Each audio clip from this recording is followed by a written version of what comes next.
Hey everybody, it's Mike. Welcome to the channel. And today we're going to be talking about a phrase I think I invented. I don't have to be the sole inventor of it, but it is a phrase that I call BPD, final discard. So what is the final discard in a relationship with somebody who suffers from borderline personality disorder? So forgive me, I feel it necessary to always make this little announcement before my videos.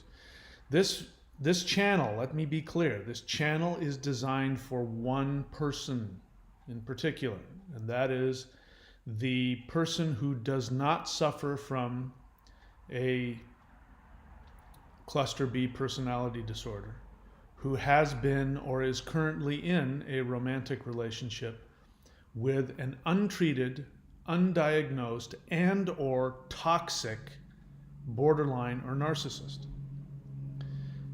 If you are somebody who has borderline personality disorder and you are in therapy and you're able to manage your symptoms, I'm not talking about you.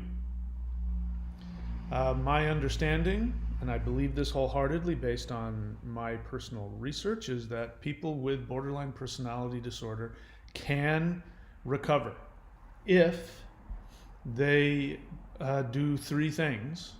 Now, it doesn't have to be these three things. I just like numbering things because it helps people. First, they need to be in therapy. I have found through my research that DBT therapy seems to be a very healthy, functional way for borderlines to heal. So I would say get into DBT therapy. Two, get into some group therapy and do that on a regular basis, like on a weekly or monthly basis. And doing the DBT workbook. Like I think there's a workbook where you do daily exercises. Based on my research, if you do those three things, like your life depends on it, you can learn how to eventually manage your symptoms and have successful relationships.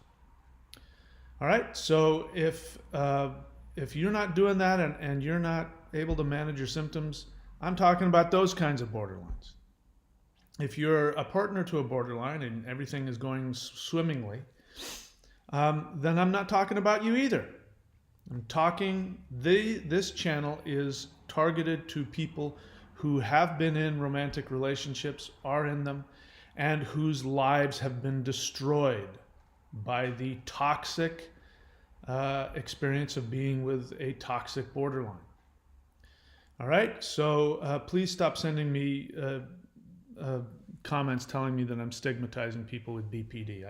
I spend a lot of time defending borderlines against all kinds of judgments. Borderlines are not evil geniuses. They are human beings, and they suffer from a very tragic mental illness that causes specifically all kinds of things, but for our purposes here, it causes tremendous, explosive dysfunction in romantic relationships. In fact, the symptoms of BPD are the most pronounced in a romantic relationship. That's where you're going to see the symptoms of BPD the most explosively expressed. All right. So I have coined a phrase called the final discard. So what is the final discard? So anybody who has been with a borderline or knows anything about BPD, you know that one of the main symptoms of BPD is the inability to have conflicting feelings. So because of what causes BPD, which we won't get into, in infancy, borderlines are emotionally, psychologically regressed. They are arrested in a very primitive state in their emotional life, which is that especially in romantic relationships, when they're in romantic relationships, They either idealize or they devalue. They are on a pendulum swing, is the best way to think about it. It's a pendulum that's constantly going. If somebody has BPD, what you can expect for the rest of your life, whether you learn to manage the symptoms or not, is that you will be constantly on this pendulum. And the pendulum swings, and this pendulum can swing fast or it can swing very slowly, but the pendulum is always swinging from one extreme to the other. You're either idealizing or devaluing the people that you care about the most, the people that you're most emotionally attached to. And that is because that's what infants do, and that's something infants have to do to survive. That's why infants scream cry all the time. One of the things that happens, the reason why adults don't scream cry every time the slightest thing goes wrong, is because we've learned ideally how to have conflicting feelings and tolerate it and understand it's part of life. Everybody, not just borderlines, but every single human on the planet is constantly vacillating between these two extremes. We don't realize it because we've learned how to tune it out, and we've learned how to accommodate being in the middle. We can be with somebody, and when our girlfriend asks one of the most dangerous questions in the history of human existence, which is, how does my ass look in these jeans? We have the ability to go, oh crap, there's nothing I can say here that isn't going to be a problem. And so we don't flip out and we figure out which lie to tell you. No, your ass looks perfect. Or, well, yeah, I can see your underwear lines. Either one is a bad response. But if we're healthy, we learn how to live in that problem. And if you're on the other end of it, if you're somebody's wife, you're healthy, you learn that you're not going to like whatever the response is. If he says, yes, your ass looks beautiful, you're going to say, how dare you? Just be honest with me. You don't have to placate me. I can take it. And if he says, well, if you want me to be honest, I can see your underwear line under there. And it's, oh my God, I can't believe that you're objectifying me like that. This is human nature. Borderlines, they don't have that filter. This sounds like it's a minor problem, except that it's not. It's a huge problem because what happens, as you know, borderlines, they do what's called splitting. And when they split, it's just a fancy way of saying that they're summarily rejecting your entire existence. And it is very damaging, and it's very destructive, and it's very hurtful for people on the other end of that. And so one of the things I try to hammer away for those who are with borderlines, because here's the problem is, if you were with somebody who was hallucinating, and if you were with somebody who had some other serious mental illness where they were hallucinating and they weren't able to put string sentences together, like somebody with schizophrenia, right? If you would know by their behavior that this person is not rational, and so I'm not really going to take anything they do or say personally. It's just, this person, yes, that's right, the blue fairies are dancing over my head. All right, let's go down and take your medication. But when you're with a borderline, borderlines don't have that expression of their mental illness, and so when they are acting and experiencing irrational emotions, when they are not seeing objective reality for what it is, which is always wrapped up around their emotional state and your emotional state, you're not going to know when if you don't know anything about BPD, even if you do, you're not going to understand that you're dealing with somebody who is not rational. So that's why I hammer away at some of these things, because not understanding that BPD creates tremendous irrationality in your partner, it's incredibly destructive. The most destructive thing about being the partner of a borderline, the most destructive thing is the confusion. When they act destructively, explosively, instantaneously irrationally towards you, the confusion is number one, it's disarming. So this is important to understand, that in a quote normal relationship where somebody, where in other words you can predict, you have a, if somebody reacts a certain way, it responds to your version of rationality and reality, and so you, even if they act in ways that you don't like, even if they respond to you in ways that are disappointing or hurtful, it can still make sense. It's still part of your rational understanding of reality. You can maybe even see it coming in hindsight. Somebody breaks up with you, you get together and you get closure, and you both realize, well, okay, we saw this coming, I suppose. I'm really upset, I'm hurt, I wish you'd stay with me, but you still have an understanding of reality, and so you don't have this confusion. You have pain, you have sadness, you have disappointment, but you are able to get over it because it all makes sense. When borderlines split on you, when they vacillate, when they're on the other end of the spectrum, and instead of having the idealization, the loving feelings where they literally parentify you and deify you, when they're not having that and they go to the other extreme and they hate you and you are the devil and you're the worst being on the planet, it always happens in a way that makes no rational sense to you. I'm going to get to that because I'm going to get to some comments hopefully today. And somebody with BPD left a really great comment, and I want to analyze some of it to help, borderlines, if they want to, help them understand. The difference between, there's a huge difference between what happens when non-BPDs break up with somebody and when a borderline breaks up with somebody. There's a huge difference. And if I'm assuming, I'm not borderline to the best of my knowledge, but I'm assuming if you're borderline, it can probably be confusing because in your mind, you're like, hey, I'm just like everybody else. I break up with people. So what? Happens all the time. That was my one of my borderline's responses when I pointed out to her, we've been together X amount of time and you've broken up with me, a billion times. She says, so what? Happens all the time. Don't you watch movies? Yeah, I do watch movies, but in those movies, you can see the breakup coming. It makes perfect sense. What you just did makes no sense at all. Because literally yesterday,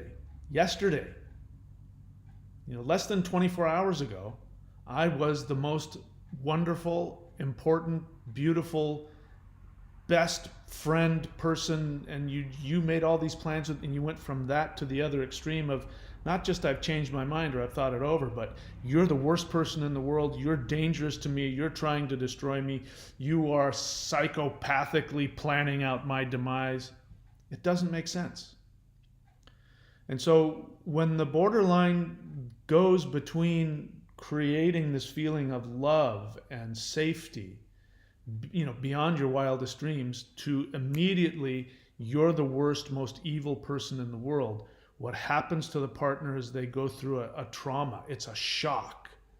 It's not just disappointment. It's not just sadness. It's not just feeling rejected. It is an actual shock because the first thing that happens is you start to doubt your perception of reality. Because what they're doing now, it's as if you've gone into an alternate universe. It's a completely different universe, and it doesn't make any sense. And so that trauma, the trauma of the shock of not understanding what is happening right now, as well as, there's zero, lead up towards somebody attacking your safety. Because it's also, what ends up happening is the dynamic is that the borderline's love bombing creates this feeling of this is my safe place. This person is my safety. Whether they do that consciously or not, maybe they can do, sometimes consciously, sometimes not. We don't know. At least I don't. But the end result is that it is designed, whether that's conscious or not, it's designed to make the non-BPD partner feel safe and to feel as though I am your safety place. It creates the same feelings that infants feel, for both sides. So if you're on the other side, you end up feeling like this vulnerable infant that, this is my safe place. This is my mommy, my daddy, whatever it is. And for somebody to go, come here, you're safe, come on. And when you finally give in and allow yourself to feel safe, boom, you get smacked across the head. It's just this jarring, dysfunctional, confused. It doesn't make any sense. And the shock of the complete lack of rationality to it creates a trauma, a huge trauma. And which then creates, for those of you who can't leave your borderline, this is one of the reasons why, it completely puts you into the limbic part of your brain where you're in your fight or flight, and your entire motivation is to get them to love you again, because you get seduced back into feeling like an infant and needing mommy's love, because if mommy doesn't love the infant will die. So you start to feel as though if the borderline doesn't love me again, I'll die. Which is really what's happened is you have taken on their projection. That is their projection, and they have successfully gotten you to feel exactly the way that they feel all the time. It's one of the most insidious parts of this dynamic. Anyway, I'm getting off the topic here. We're talking about final discard. So the point is that borderlines discard. They don't break up, they discard. So what is a breakup? A breakup is when you're dating somebody and you're both working towards something, and as you compromise and clash and there's fights, the tension builds over time. It follows a logical progression, and by the time that the breakup comes, as I said, it makes sense, and both sides, one side is going to be more hurt than the other, but both sides understand. Even if the other person walks away with a resentment, they don't have any cognitive dissonance. They understand why it happened. They may not like it, but they understand it. But when a borderline breaks up with you, they don't just break up with you, they discard you. And it's as if you are a piece of paper. You are the wrapper. They've had their lunch, they've eaten their protein bar, and they've tossed you aside. You are now worthless. The end result is that you are worthless to them. You not only are worthless, you are an object of disgust and scorn. You are tainted. You're like something dirty they have to wash off. That is a discard. Narcissists do it and borderlines do it. So what ends up happening when you're in a relationship, as you know, with a borderline, untreated, undiagnosed toxic borderline, what will happen is that they will then hoover you. They discard you, and then they will hoover you, which means that they suck you back in. So in the beginning, it can be very confusing, because if you've never experienced that shock of, the cognitive dissonance of when a borderline discards you, if you've never experienced it, it will completely shock you and paralyze you, and you won't feel as though you have any defense mechanisms left. And so you will be thinking to yourself, you might start to realize how damaging this relationship has been, how you've been feeling like you've been on pins and needles the whole time, walking on eggshells, and you might start to come to some realization, especially like the first discard, if it's been a while. Because what'll happen is they'll discard you, and then they'll break off all contact. They'll block you. They'll block your phone. They'll tell you, I want nothing to do with you. Mine told me numerous times, you're dangerous. I can't have you contact me. And I honored that.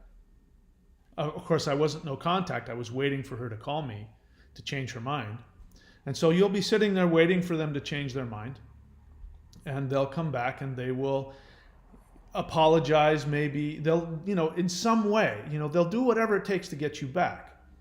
They may apologize. They may mean it. They may be honestly feeling an understanding that what they did was wrong, and that you didn't deserve that, and they'll give some explanations and some excuses, or they will gaslight you and make you feel like it's your fault, and now that we both understand what you did wrong, we won't do that again in the future, or it'll be some combination of both. But whatever it is, it will be whatever it takes to get you back into the relationship. They will then, because the pendulum will have swung in the other direction, and now they're going to be love bombing you. They're going to be treating you well. The more that they treat you well, they're honest. You can look in their eyes. You see that they honestly love you and care about you. They are filled with empathy for you. They treat you very well. And that lasts. And after a while, after a couple of days or maybe a week or something, you start to feel safe again. And of course, they're telling you the whole time that now I understand why I did that. That won't happen again. Or you've self-righteously put your foot down and you've said, this is what you did and this is what it did to me, and I want you to understand. And they say, yes, I completely understand. And once you start to believe that they understand, that going forward their behavior will be predictable, when you once again get to that place where you are your most vulnerable, you have been seduced into believing that you are safe and that they love you and that they are your safe place and they are the most important source of love for you, then they will split on you again and they will discard you. It'll be worse this time because you will have gotten deeper. Because what ends up happening with this dynamic is, in order to keep the relationship going, each time that this cycle comes around and you're hoovered back in, the intimacy becomes even deeper. This is part of why the discards, each time they happen, are worse than the last. Because in order for you to continue to give your love to them and to trust them, they must get deeper. They must connect to you on a more deep emotional level. And so the discard is going to be worse. It's going to feel worse, but they're also going to respond even more negatively towards you. So my experience is that the pendulum swing starts to speed up. As time goes on, the love bombing gets shorter and shorter and shorter. The discards are more fierce and they're more destructive and they're more hurtful. Your cognitive dissonance, your feeling that you're going insane, starts to increase. And it's almost as if they are offsetting their BPD and giving it to you, which in actuality they kind of are. The illusion for the borderline, this is all happening unconsciously, by the way. The borderline is not conscious of this. On an unconscious level, the borderline's mental illness is trying to offset itself to somebody else. On an unconscious level, the borderline thinks, if I can give you my pain, I won't have it anymore. And so the discard is an attempt to take all of their pain, their anxiety, their fear, their cognitive dissonance, and to give it to you and then run away before it, splashes back onto them. And that's why they, oftentimes when they discard, they're going to somebody else. They'll discard you and they will have groomed somebody else, getting prepared to discard you so they can then jump over, what people call monkey branch, jump over to the other person.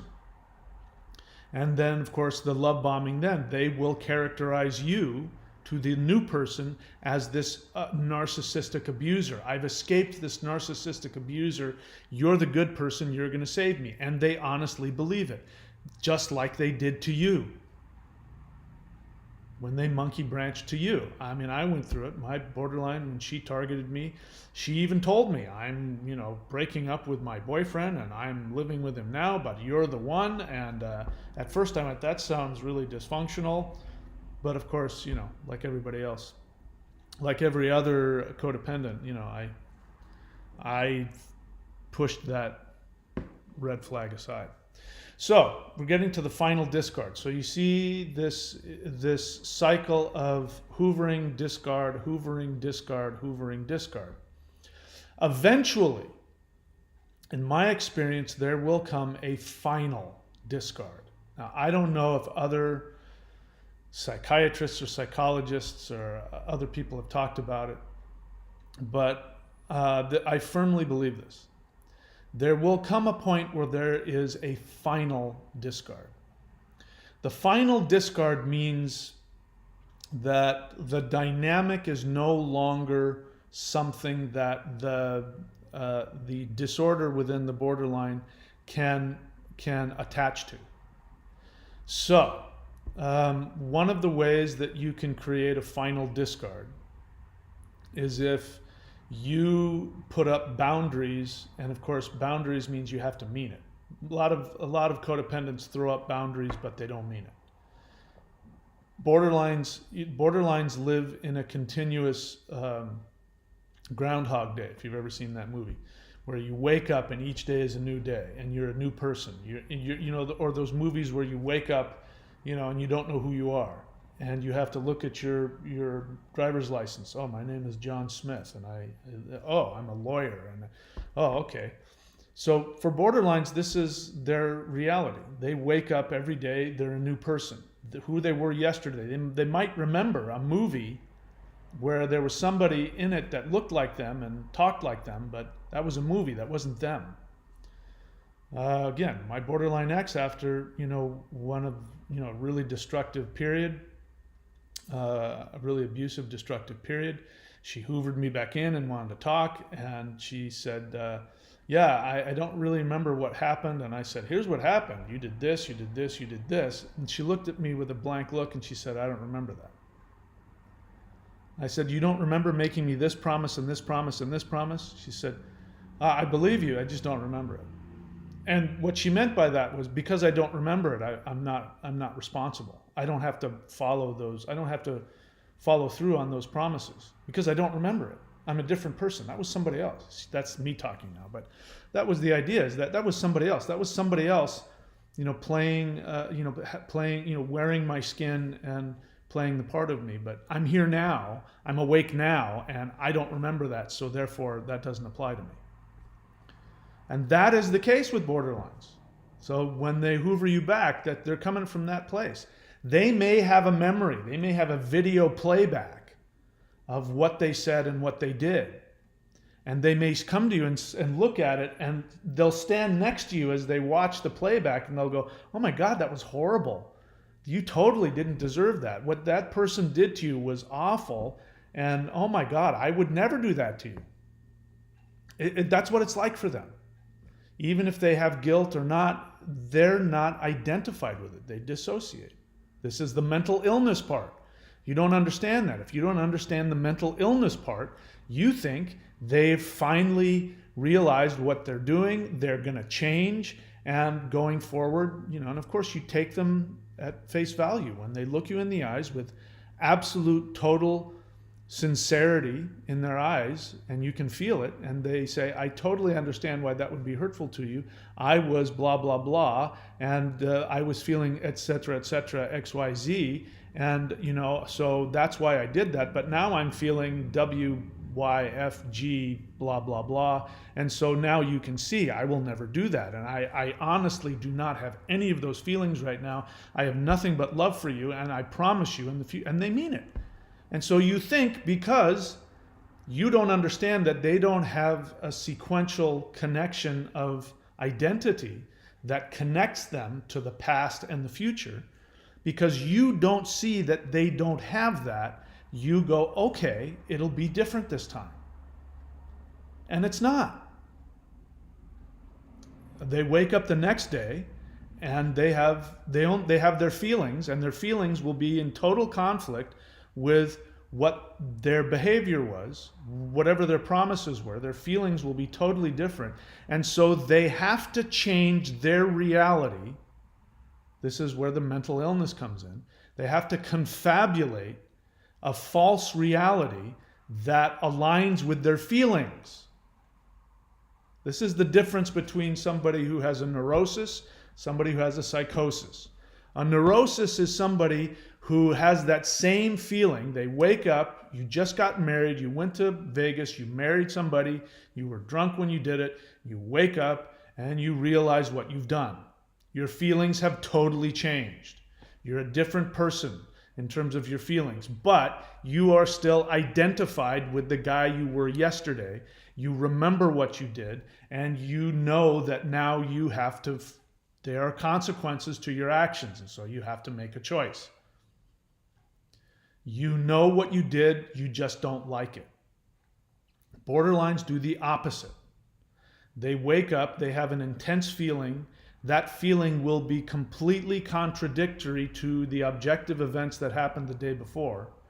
But their strategy isn't to align themselves with objective reality. In other words, I don't like this, but there are consequences to my actions, so I have to take this, and I don't want to do it, but I'm going to have to deal with this. They go, no, I am going to only operate on my feelings, and in my feelings, I don't love you. I didn't commit myself to you. I don't want this responsibility. Therefore, it didn't happen.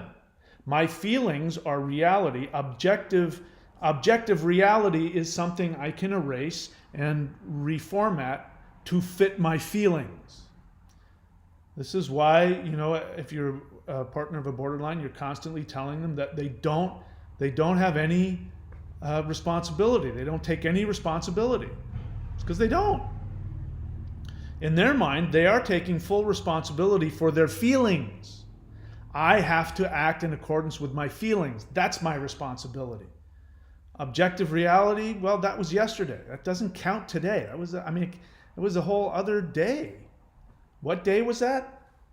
I had my borderline look me in the face when I said, so, I was trying to get closure, not understanding what was going on after having been discarded, trying to get closure. And I said, so on December 24th, when you said this, she goes, December 24th, this was, January 1st by this time. December 24th, I said, yeah, the last time we were together was Christmas Eve. That's when I was, Christmas Eve? I don't know from dates, you know that. I don't know anything. I can't do this. And she went screaming, running back into the house. She was in her bathrobe, screaming in the house, I can't do this. All because I was trying to get her to look at a sequential timeline. I didn't understand the whole idea that they dissociate. There is no time frame. There is just the right now. And for me to be talking to her about what happened 2 weeks earlier, for me, I have object constancy. You leave the room, I remember who you are. I remember what I said. I remember what I committed to. I have object constancy. Borderlines don't. For me, it was like a no-brainer. Yeah, it was December 24th. It was before Christmas. I have a sequential memory of what happened when. For me to do that would be like saying, have you seen that one episode of Seinfeld? Which one? The one where Kramer does that weird thing? I don't know what you're talking about. There's so many different Seinfeld episodes. I can't take this. That's what it's like for them. If you don't understand this, you are going to be continuously traumatized over and over and over again by your borderline. So the final discard is when there is nothing left within you, at least in the perception of the borderline, there is nothing left within you for them to connect with and try and get their fix. They're trying to fix themselves, just like you are. The two ways, as I said earlier, one way is to set boundaries, but you have to mean it. If you set boundaries that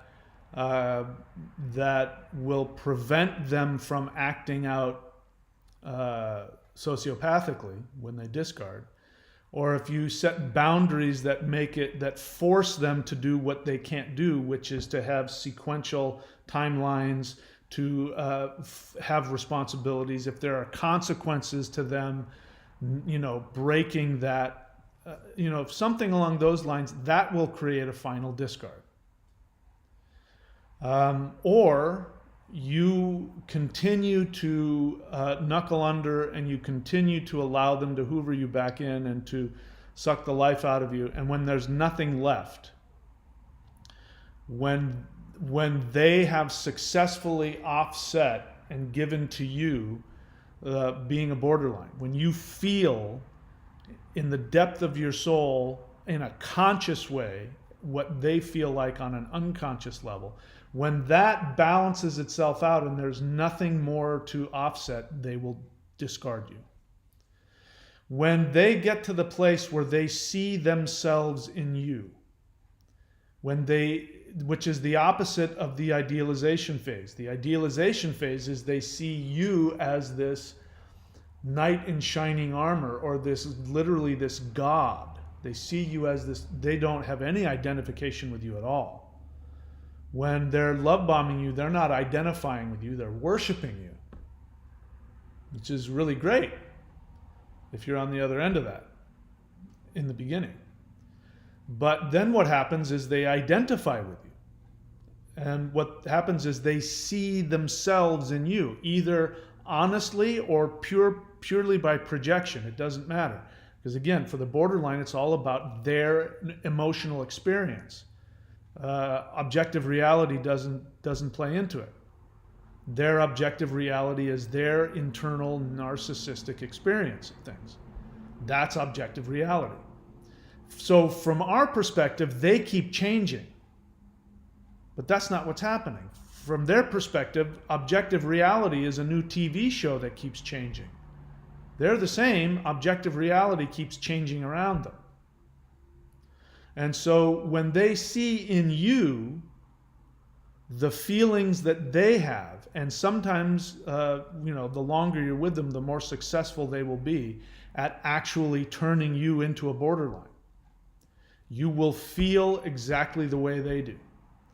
And when you are so victimized and you feel so insecure, so unloved and crazy, and you don't know what reality is, and you are just this walking mass of insecurity and anxiety and fear and all that, when they can see that in you and they start to identify, it will create in them a tremendous disgust.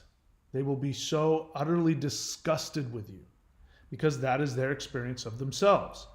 Remember, there's two people in a borderline. Borderline is not one person. Borderlines are a hair away from being having multiple personalities. They have, in fact, dissociative identity disorder and borderline personality disorder are kind of the same thing.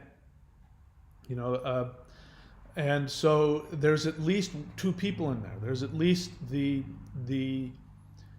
needy, infantile borderline who love bombs you, who idealizes you and deifies you. And then there's the protector. There's a part of them that responds when they get scared, which is anytime they fall in love, they get horrifically frightened, which is why the pendulum swing. And so there's a psychopathic, sociopathic defender that will jump in front of the helpless infant, and they will destroy anybody that they perceive to be a threat. If you fall in love with a borderline and the borderline falls in love with you, you are that threat.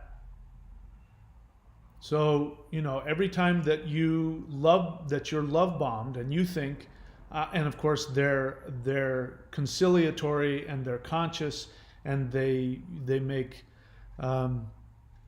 they make deals with you and they work things out. That person is not going to ultimately be the one that discards you. If they just stayed that person the whole time, you'd be gold. Which is why they get along with narcissists, because narcissists never give them any intimacy, which is why they stay much longer in the idealization phase with a narcissist. But you're not a narcissist. You actually do love them in return.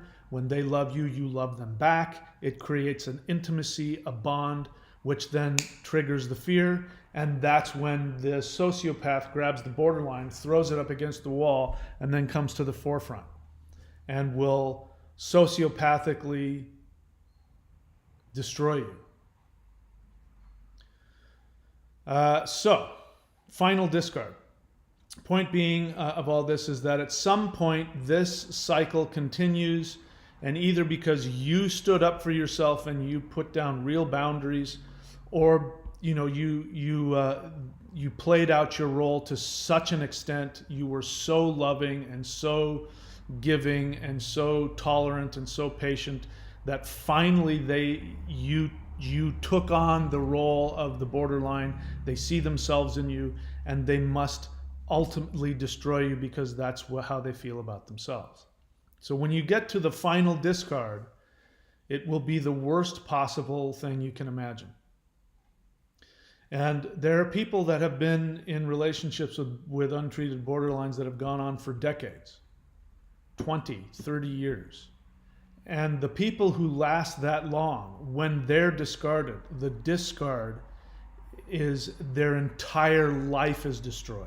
It's not just like me. I was lucky. I was only with mine for a few months.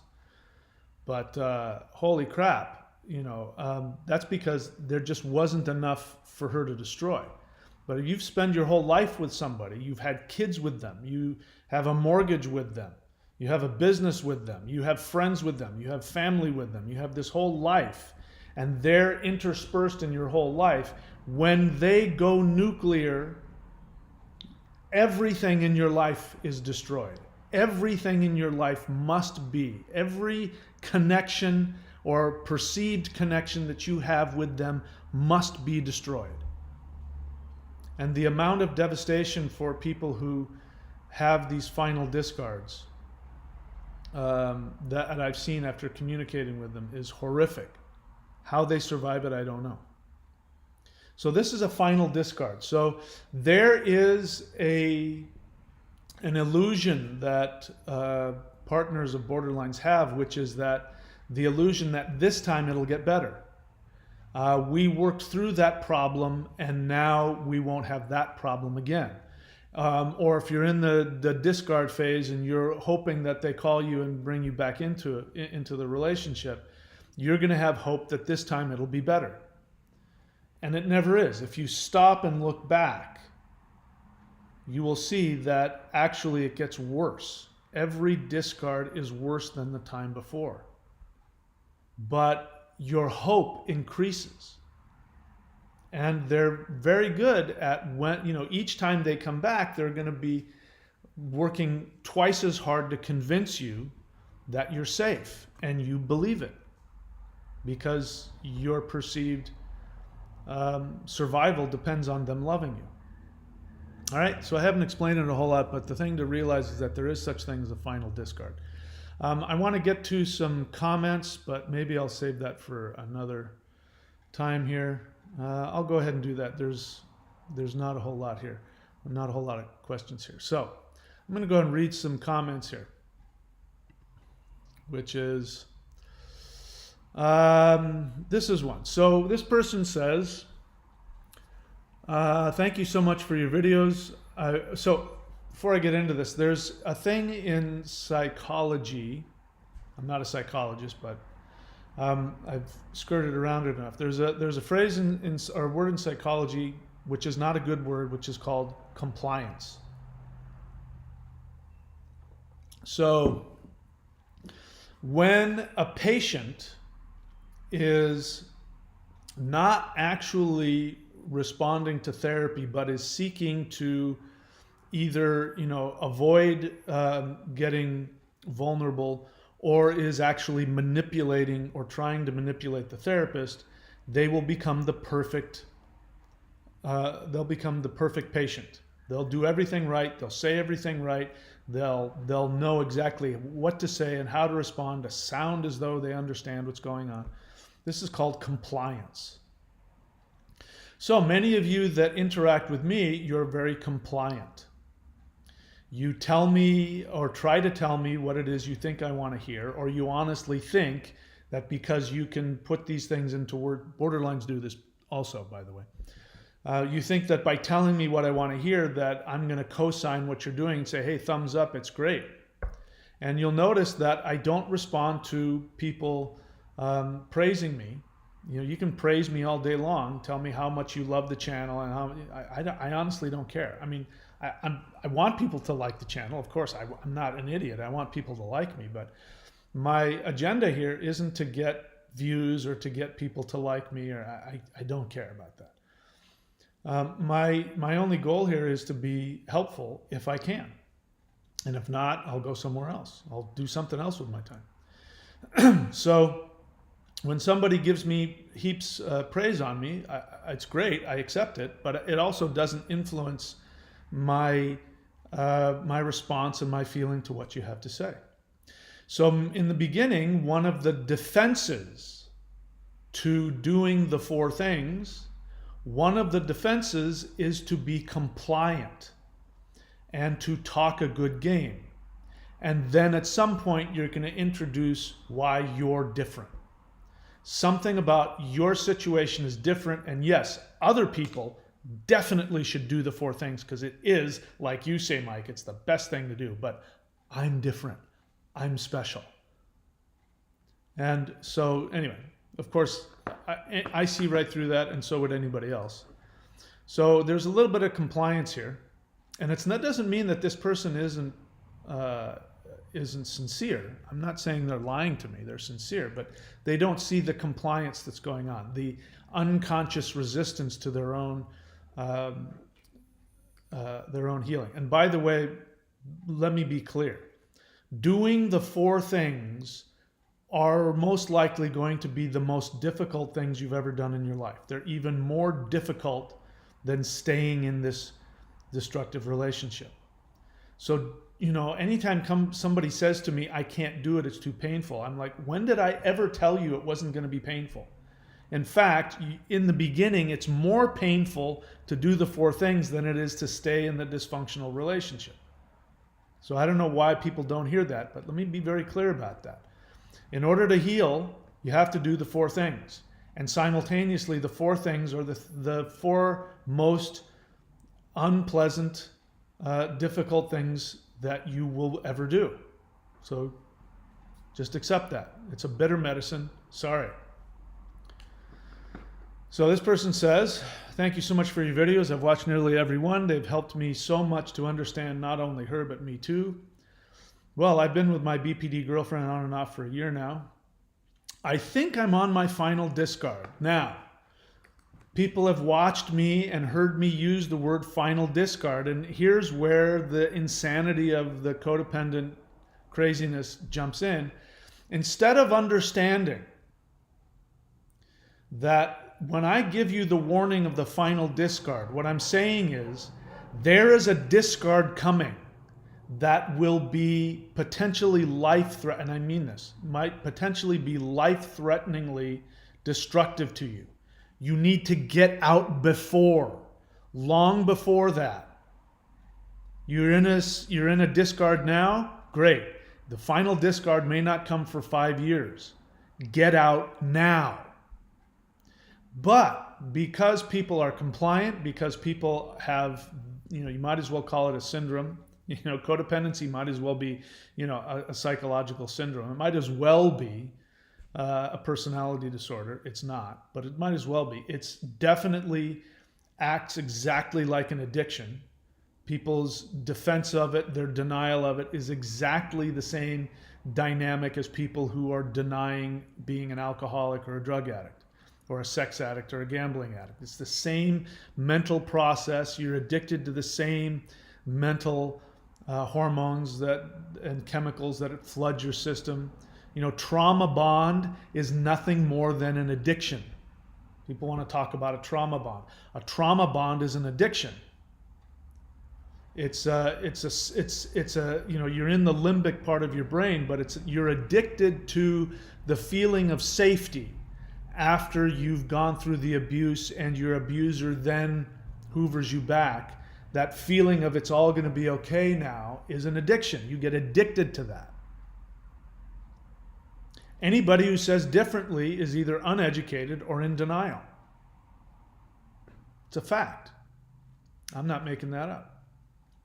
So when I tell people about the final discard, the idea is to be so afraid of the final discard that you leave now. You go no contact and you do the 4 things now. You don't know when the final discard is coming. That's the whole point about the final discard. You never know when it's going to come. But when it does come, it will be devastating and you will have no defense against it. So the whole point of the final discard isn't to wait for it. Well, I'll just wait for the final discard. That's not the point. But people have heard me say it, and being good codependents with a syndrome and an addiction and denial, they will then turn it into something positive to look forward to. This is their insanity. So this person is saying this here without realizing it. Because I've had people ask me, so what will it take to get the final discard? Because in other words, I can't leave and I'm too addicted. So Mike, tell me, what can I do to provoke them? And people have asked me that. What can I do to provoke the final discard? Which is like saying, you know, if you're on drugs, it's like saying, what can I do to provoke a life-threatening heart attack? What can I do to provoke a stroke? Listen, I know people. There's at least a couple of people I know from childhood who have had strokes or have, you know, had some kind of embolism or something like that because their life choices, you know, drugs and alcohol, they got to the point where they can't drink and they can't use anymore because they're in a loony bin because they've had a brain aneurysm. That's what you're saying. So Mike, what can I do to get a final discard? It's like an alcoholic saying, so what can I do to drink so much that I get a brain aneurysm? What can I do to get a heart attack so that I don't have to keep taking these damn drugs anymore? That's how crazy it is. That's how crazy codependence is. You are not connected to reality. You are in Looneyville. You might as well have a disorder. This is how out of touch with reality you are. So, nothing personal to this commenter, because obviously being a recovering codependent, I have been there myself, so I'm not judging you. So this person says, I've watched nearly every one of your videos. They've helped me so much to understand not only her, but me. Well, I've been with my BPD girlfriend on and off for a year. I think I'm on my final discard. If you say that, it's not. So good news for you, if you want to stay in it, she'll be back. Bad news is you're one step closer to complete total self-destruction. So that's an excuse. I think I'm on my final discard, and he's going to prove it later. That's his excuse for not doing the 4 things, because he's now taken what I've said out of context and manipulated it to something he can rest on. Well, the final discard is coming. It's like death. You know, this is a suicidal tendency here. This is, at some point, death will come. I'll just wait for that. I think I'm on my final discard now. I've not seen her for a month. Still not gone no contact. Thank you for being honest, because that's true. You haven't. Just because you haven't seen her doesn't mean you're no contact. Still not gone no contact. I'm too upset to do so. All right. So let me get rid of some other nonsense here as well. As I've said, and let me repeat myself, doing the 4 things will be the most difficult thing you've ever done in your life. If you're waiting for it to get easy, it won't happen. Talk to a heroin addict. At no point did they say, yeah, you know, I was a heroin addict for years. And then one day I woke up and I said, you know, gosh darn it, I feel good. I'm not going to take that silly heroin anymore. Whew. It's never going to happen. The longer you go, the worse it gets. So you want to wait? You can do that. It's going to be worse. It's not going to be better. It's going to be worse. The longer you wait to do the 4 things, the more difficult they will be. So please don't waste my time even trying to convince me that somehow you're different. Here's another one. What makes you different than me? Why was it okay for me to do the 4 things and to go no contact when it was the most difficult thing I ever remember having done in my life, which is saying a lot? Why is it that I have to go through that hell and you don't? Not that I care. I don't wish hell on you. But what is it for you? It's too painful for you. What makes you so special that it's okay that you don't have to do something to it? You know, it's like, you know, talk to Arnold Schwarzenegger about becoming Mr. Olympia, right? Well, it's okay for you to, you know, work out, you know, 6 hours a day, 5 days a week in the gym. But you know, it's too much for me. But I still want to be Mr. Olympia. Can I do that? No. You want what I have, you got to do what I do. And let me be very clear. I do this on my other channel all the time because this is very human. People say, when am I going to get over my fear? Tell me how to get over this feeling. And I say every time, when did I ever tell you you were supposed to get over a feeling? Has nothing to do with getting over a feeling. You take action regardless of your feelings. So if you want to get better, that's it. In other words, it's okay. You know, don't let the feeling stop you. Don't let that tell you, well, you know, it's too painful now, I'll do it tomorrow. No, you're supposed to be in pain. That's the way it works. You're in pain? Oh, good. That means you're supposed to do the 4 things. I still haven't gone no contact. I'm too upset to do so. I've recently learned I'm a codependent. I have cognitive dissonance and the BPD bug, and I'm ruminating too much. I hope to find the strength to do the 4 steps. It won't happen. You won't find the strength. You still can do them. The great thing is that you can have no strength and you can still do it. It's just an action. It's like saying, I just don't have the strength to scratch my nose. Well, you can do it no matter how tired you are. I'm starting therapy soon. I want to do the other 3, but I love her too much to let go. That's the whole point. If you didn't love her so much and you were able to let go, you wouldn't need to do the 4 things. So for those of you who are waiting for the strength to do the 4 things, the way you get the strength to do the 4 things is by doing the 4 things. When you go no contact, it will be the most difficult thing you've ever done. And the result of that is that you will have that much more effort or strength to go to thing 2 and thing 3. And each time you're doing the next thing, it is the thing that you don't have the strength to do. But by doing it, you get the strength. But you won't know that until you do it. There is no try, there is only do. Quoth Yoda. So stop placating me with that nonsense. That you're in too much pain. That's the whole point. The pain is supposed to make you go, oh my God, I don't want to. So what you're saying is, I'm in too much pain and I don't want to get rid of my pain yet. I'm indulging in my pain. I can't do the 4 things because if I do the 4 things, the pain will go away. I'm indulging in my pain right now. Leave me alone. I can't do it right now. I'm in too much pain. Oh, that's her. She's calling me. Oh no. No, that's her. Oh. I wonder what she's doing. I should go check her Facebook. I'm in so much pain. Oh my God, she's dating somebody else. I'm in so much pain. I can't do the 4 things. Come on, man. Who do you think you're talking to?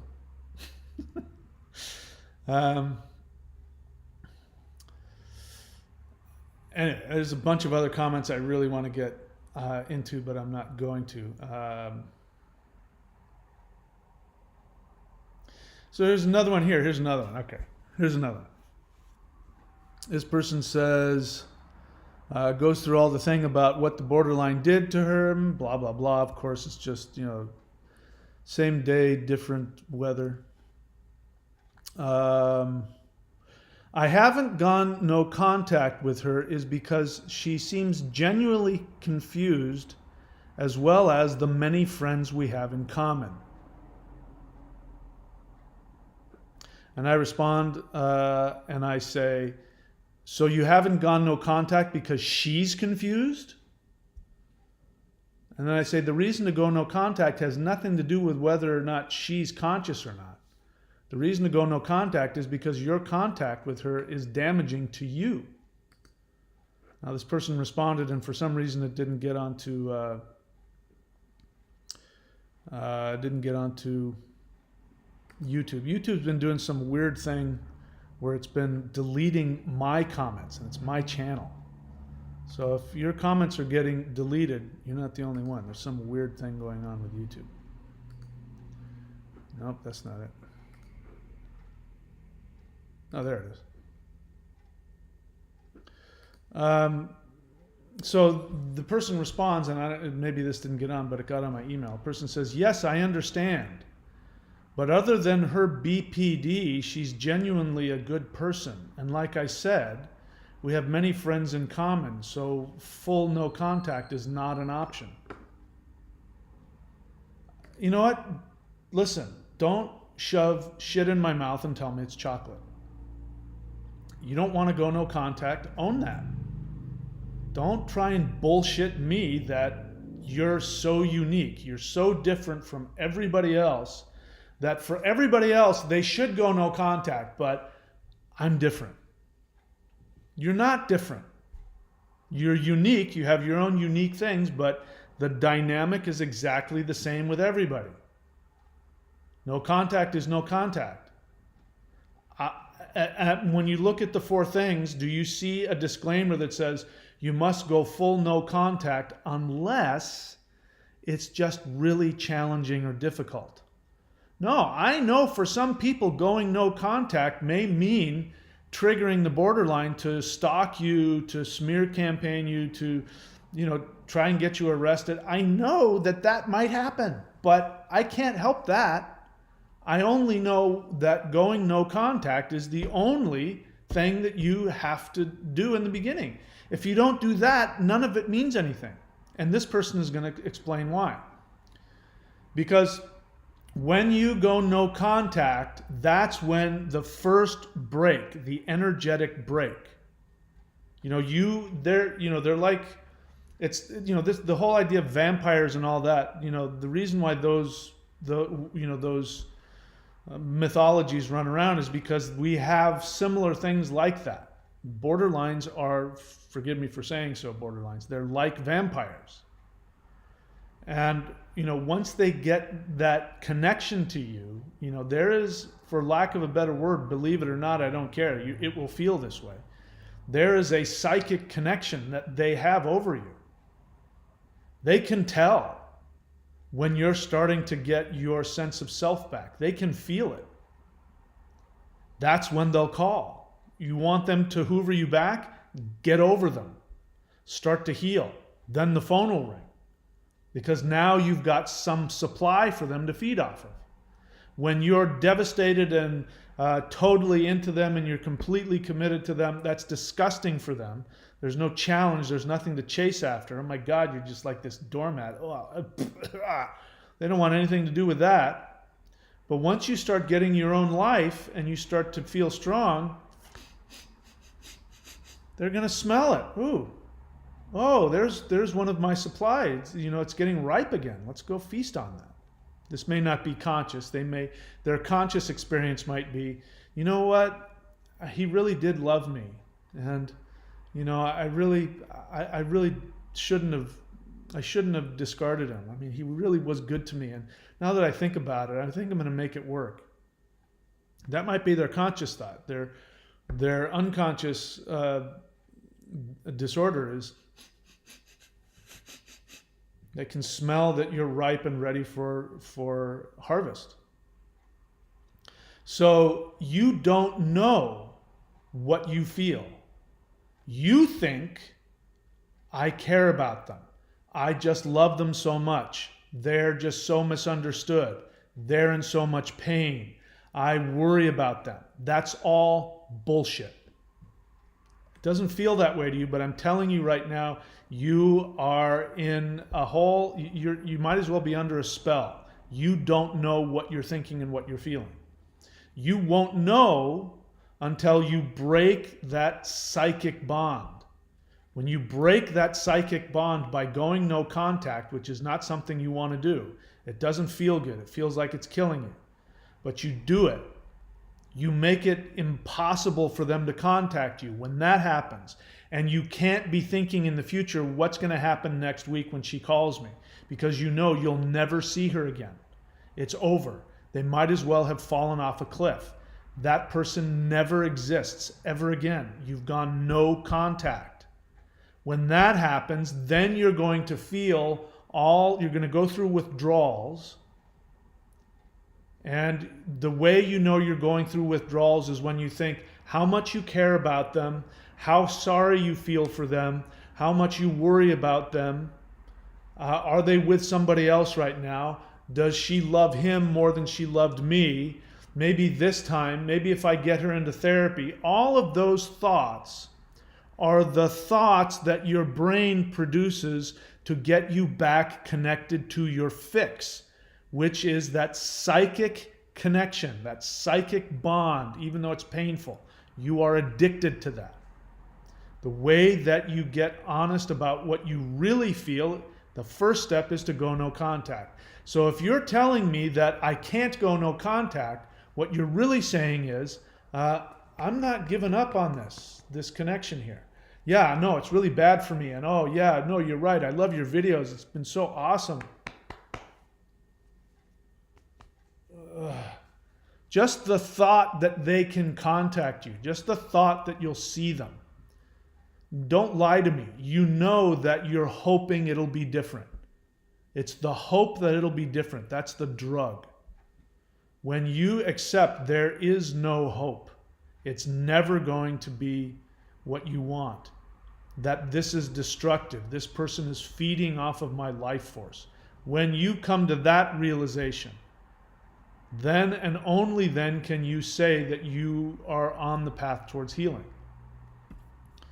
So, this person, I would much rather that they were just honest. She's a genuinely good person. I've never said anything different. That means nothing. Because somebody's a good person, that means you have to have contact with them. Because they're a genuinely good person, you have to be the one to go and hold their hair while they puke in the toilet or clean up the dog poop in their front yard. Why does them being a genuinely good person mean you have to do anything? Does that mean if you go no contact, you're saying they're a bad person? That's not what's happening. When you go no contact, what you're saying is, I am not capable of having this dynamic with you. This dynamic with you is injurious to me. This is my problem. You're not good or bad. I'm the one with the problem. And my problem is I'm addicted to this dysfunctional relationship and I can't get out of it. I'm going no contact so that I can heal. What is this nonsense about them being a good person? It's completely irrelevant. I understand why you say it, though. All right, let's see if there's any questions here. I'm happy to take a look at them. A lot of comments. So bear in mind, if you leave a comment, what I'm looking for is an honest question. An honest question is, you think I have the answer to something you don't know. An honest feeling is also what I like. And if you have an honest question or an honest feeling, write the word question in all caps, then I'll know that you're serious. If you want to share a feeling, you can write the words honest feeling in all caps and then write your feeling.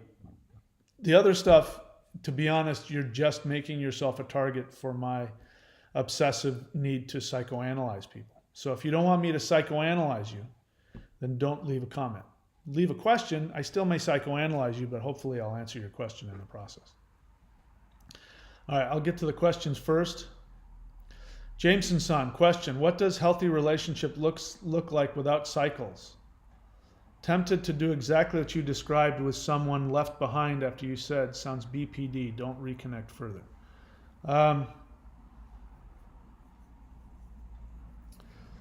What does healthy relation? Well, first off, a healthy relationship is, there's no such thing as like healthy and unhealthy. Those are extremes, because every relationship is going to have something healthy or unhealthy in it. The real question about healthy and unhealthy is about you. So you work on yourself, You get your own sense of identity, your own sense of self. You work on, being able to empower and love yourself. You're okay if you're with somebody, if you're not with somebody. You can still be lonely and like to be with somebody, but still be okay being by yourself. Um, you know, then you're going to be with somebody, and there's going to be levels of healthy and unhealthy. So there, again, Jameson, your dynamic is to criticize everything. You want to be perfect. So there's no such thing as a perfect relationship. How does it look for you and that person? That's what you find out. You get into it and you find out and you learn along the way. This is why most people go through multiple relationships before they settle down. And even nowadays, people never really settle down. It's very, a lot of people don't settle down permanently. So I don't have an answer to your question. This is I don't want to give you, first off, I don't even know the answer to that question, but even if I did, I wouldn't give it to you, because I don't want you to be thinking about, okay, I'm not at that perfect place yet. The way you learn and grow is by taking risks. So you do the work, you do the 4 things, you have a sponsor, you have a therapist, you have your own personal practice, and you get involved in relationships, and you'll find out. You'll find out if they're healthy for you, and or if you have the ability to even be in a relationship. And you'll make mistakes along the way, and you love yourself through it. So again, what is enlightenment, Jameson? You know the answer to this. Enlightenment is, we can replace the word enlightenment with health. But enlightenment is having all of your thoughts, all of your feelings, all of your impulses, positive and negative, healthy and unhealthy, comfortable and uncomfortable, pleasant and unpleasant. You have all your thoughts, feelings, and impulses, and you still have the awareness to take conscious, constructive action. So sometimes you act completely opposite your thoughts, feelings, and impulses, and sometimes your thoughts, feelings, and impulses align. So again, you're asking me the same kind of question: when am I not going to feel fucked up? And how can I get over that? You're not going to get over it. You're going to have to struggle through it. So what does it look like for you? I don't know. It's going to be whatever it is for you. Just do the best that you can. As long as you've got your support system, you can go to me, because you and I have he's my client. But you can also go to your friends and your sponsor, and you can check in with them, and your support system will help you. Sometimes if you're out of whack, they'll go, hey, this doesn't sound healthy for you, or they'll say to you, no, that's normal. You won't know until you do it. Stop trying to be perfect. You'll be okay. Let's see. Any other questions? Okay, so now I just get to read your random comments, the targets on your forehead. Steve T. Have you been here long enough to know how to ask a question the way I like?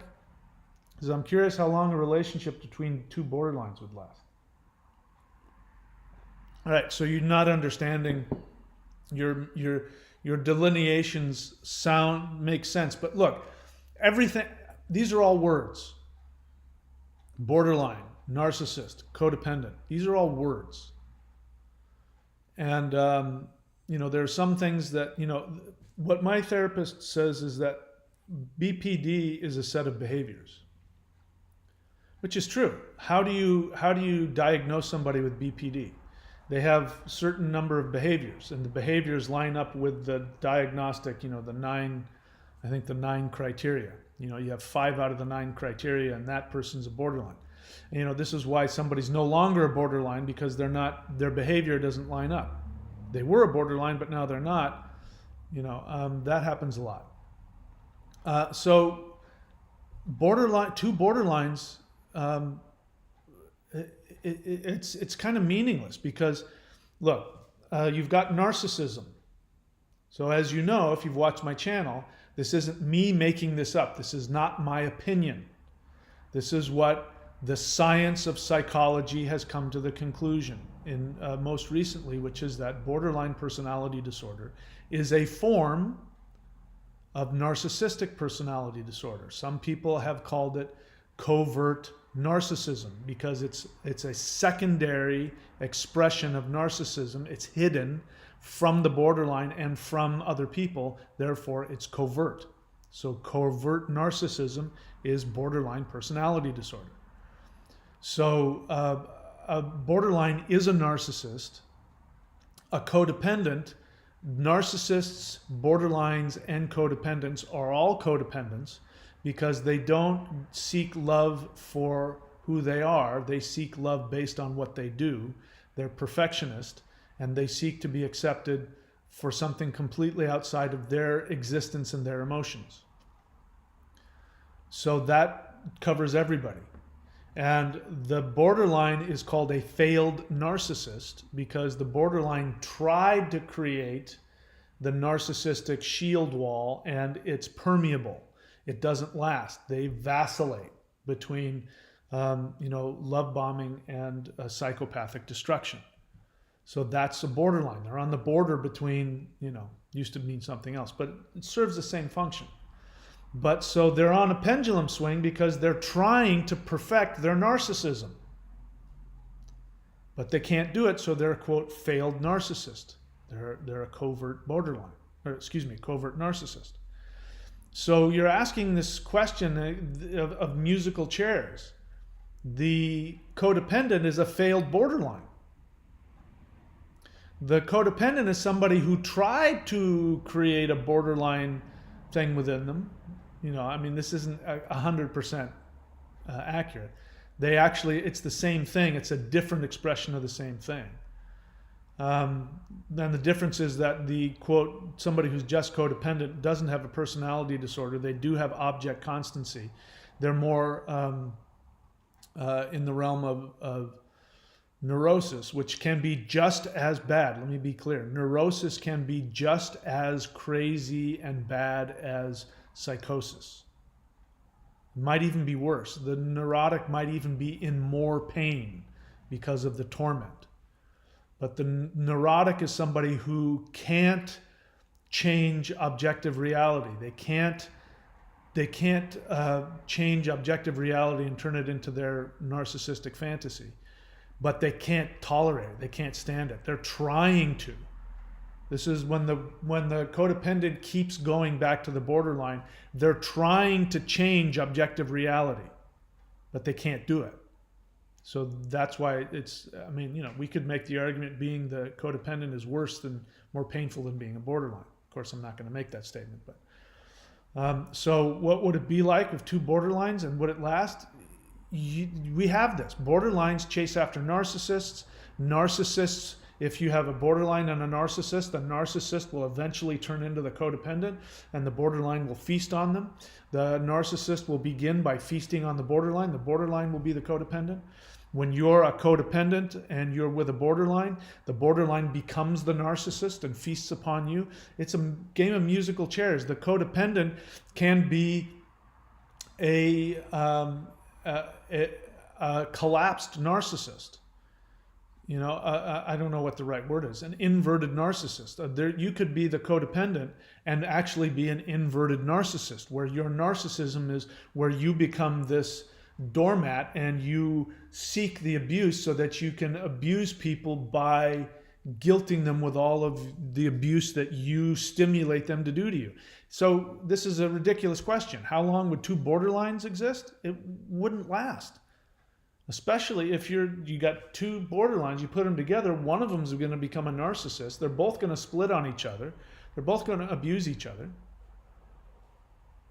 In my experience, the relationships that last the longest, and this isn't, by the way, this isn't a categorical, 100%. But generally speaking, the borderline and the narcissist last for a long time because the narcissist is incapable of intimacy, which keeps the borderline chasing after them. But the whole point, the borderline is in this case, when the borderline is with the narcissist is the prey. The borderline, there are some predators that pretend to be, they pretend to be victimized. And then when, like a black widow, and then once you get in their clutches, then they feast on you. This is what the borderline will do to the narcissist. Eventually, the narcissist will become so dependent upon the supply that the borderline gives them that they will open themselves up. They will begin to allow themselves to become emotionally attached, and then the borderline will feast on them and discard them. We want to say that, the narcissist is worse than the borderline. That's up to debate. It's just, BPD can be just another more insidious form of narcissism. Again, we're playing musical chairs here. Naveed Perkins says, thank you so much. I am 20 years old and had been in a long distance relationship with someone I believed to have BPD and was recently discarded. So this is another thing that happens. I personally don't understand this. I don't understand long distance relationships. I don't do them. I'm in another country now, and because I have an online presence and all that stuff, I could have long distance relationships, and I just don't do them. I don't get it. I understand that other people do, but I don't get it because it ends up creating that thing of, you never really get to, it's always unrequited love. And, my experience is, once you meet somebody, everything changes. It's like all of a sudden it's not the same anymore. It's not the same dynamic. You're not in this place where you can fantasize about them. They're actually really there. You can see them and smell them, and you can look at them. So I don't understand that, but I understand that it happens. But, anyway, I don't really know what to say about that. There's really nothing that you said that I can analyze. You're in a long distance relationship. You think the person might have BPD. They discarded you. I would seek out an actual relationship with a physical person if you can. Beulah, demons use them and they laugh at all this psychoanalysis. So you don't belong on my channel. If that's what you believe, go back to your Christian channel and talk about Christians and Jesus saving them. And people don't have mental illnesses. They're all either demon possessed. You don't belong on my channel. So we're just you don't get to comment on here anymore. Bye-bye. Jameson's son question, what does I already answer that? Kevin thanks me for my content. Fernando, I really love you, but man, I only want to hear from you after you've done the 4 things. I'm not interested in telling you what I'm drinking. We're not sitting at a bar. I'm not your buddy. I'm only interested in, are you doing the 4 things? And if not, I have nothing to offer you. Okay? So do it. Do those 4 things, my friend, and you can heal. Kevin C. is going to give me unsolicited advice. So by the way, in case you didn't know, unsolicited advice is always abusive.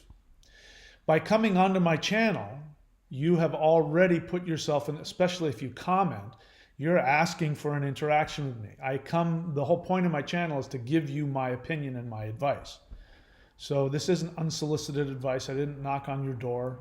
I didn't say, hey, I want you to come onto my channel and tell me what you think. I don't care. If I have something that's useful for you, great. If not, go enjoy your life. So this is a very codependent thing for you to do, my friend. This is my channel, and it's for me to trip over myself and make mistakes and do what I do. So I appreciate the unsolicited, I don't appreciate the unsolicited advice.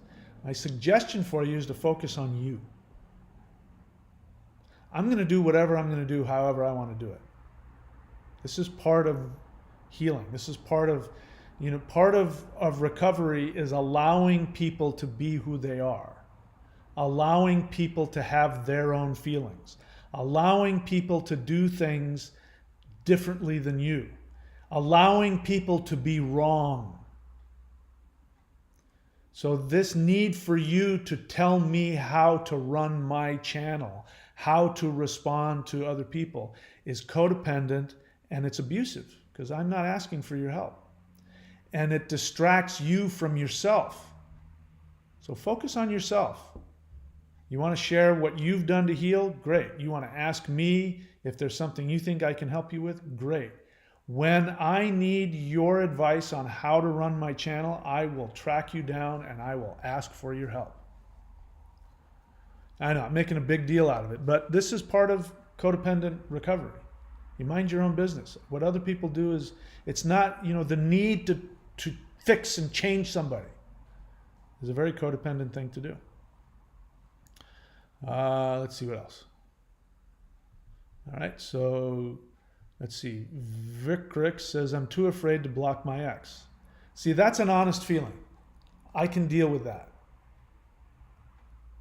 If you start to tell me why you don't have to and why it's different for you, then I'm going to start psychoanalyzing. But a feeling, I'm too afraid to block my ex, I can't judge you for your feeling. I understand that. It's just a feeling. Bear in mind, there's a difference between feelings and actions. So if we were to start talking about your actions, I might have a different response. It says, I'm too afraid to block my ex. I feel like they were an important person on my life I don't want to give up on. I know. So in other words, you have hope.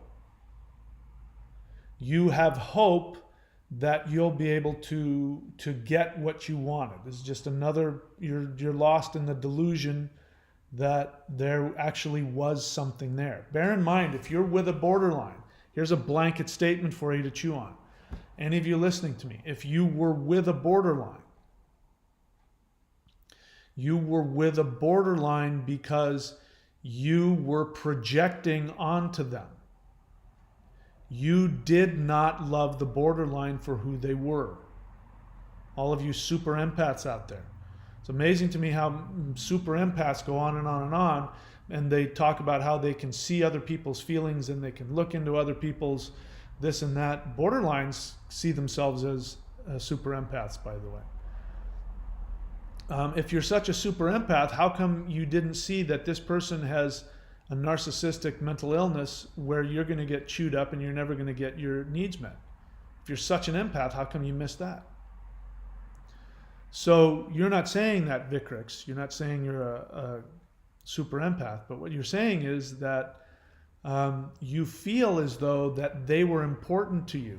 Important people are people who honestly reflect back who you are, not what you do for them.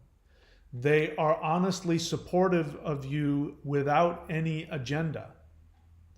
They are cheerleaders for you and what you do. And they get their enjoyment by watching you unilaterally enjoy your life. They don't connect you to them. In other words, if you don't do this, you have no use to me. Those are important people. This feeling that you have that the borderline was an important person to you is not an accurate feeling based on that definition I just gave you. The borderline was not there unilaterally to help you succeed and be happy. The borderline was not there to reward you to be the best person you can be. The borderline had a transactional relationship with you, which is if you met their needs and desires, they kept you in their life. The moment that you stopped doing what they felt you were supposed to do for them, they discarded you. They experience that as you become toxic to them. But it doesn't matter. So what is an important person? So that feeling that you have is a feeling. I get that feeling. Now in the neurosis part of it, we take this neurotic feeling of this damaging person is an important person in my life, which means I want them to love me, which is what? That's what you feel about mom and dad. I felt that way. And that's how you should feel about mom and dad. You want mom and dad to love you and approve of you and accept you. And if they don't, it's devastating. And as an adult, you want people to love, approve of you, and accept you. But if they don't, it doesn't destroy you. You're saying my borderlines lack, they give me the feeling they're going to love and accept me, but they never deliver on that promise because they can't. And that feeling makes me feel like they're like mom and dad. They're important to me. It's an illusion. They're not mom and dad. They are a projection. They're a transference. You are transferring your childish needs onto this very damaged person And because you had a dysfunctional mom and dad, this dysfunction in them reminds you of the feeling of this is mom and dad. Their opinion is important to my existence. It's an illusion. So I appreciate you talking about your feelings. You're afraid to block them. You feel. Thank you, because I can't judge you for your feelings, but that's all it is. It's a feeling. And now we're in neurosis. Neurosis is I have this feeling and it's not lining up with reality and I don't like it. And it's causing me a lot of grief and harm and pain. So you should feel in pain that this desire to have this important person in your life, when I tell you to go no contact, when you go no contact, you should feel that conflict. You should feel like you are cutting off from you somebody who's important to your existence. That is a healthy response to overcoming your addiction, because that's what's happening here. What you're saying is, I'm too afraid to block my ex. I feel like they're an important person in my life I don't want to give up on, is the way your brain explains to you the feeling of addiction that the drug addict will have when they say, I don't want to give up on heroin because this next time that I do it will be the time it'll be okay. I don't want to give up on the hope that this drug will finally make me feel good and I won't feel like shit anymore. They have another way of putting it. But it's the same thing. Instead of a chemical, it's a person. By the way, drug addicts are doing the same thing. They're trying, and it's coincidental I use heroin because the effect of opiates on the brain is it feels like love. That's why it's one of the reasons it's so addicting. Borderlines are addicting because it feels like love, but it's not. All right, let's see what else. All right.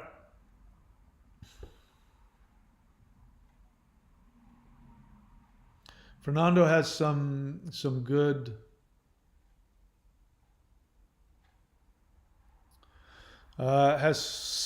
information, but yet my response to you is, that's great, you have all that knowledge.